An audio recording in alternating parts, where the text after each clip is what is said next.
Mr Flanagan. Thank you very much, and congratulations to the two women who produced this.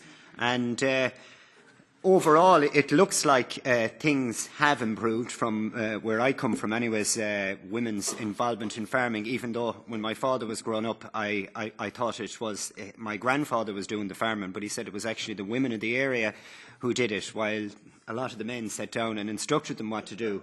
But it was actually the women who were doing the farming. But it is good to see that an awful lot of that has changed. But when you look at all the various sectors and you see that they're all losing money, maybe one of the reasons why not as many women want to get into farming as men is because maybe they're smart.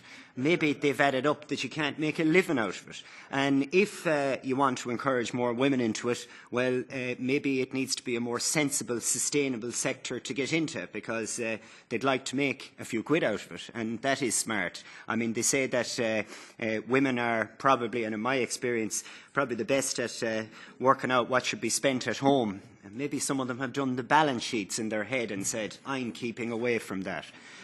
Because even in a good year, if we had a good year in grain in Ireland this year, they still have made a loss, and that would be a good year. So why would a woman get into that? Just one other thing, women in rural areas, as I know myself and every man knows, there's one major difference. Women have babies, and we had 3 of them over the years, 3 girls. And one thing women need is access to maternity services that are not a helicopter or a promised helicopter ride away.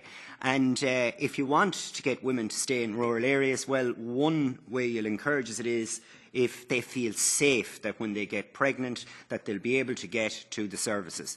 At the moment, where I come from, that isn't always the case, and I think it'd improve things if it was.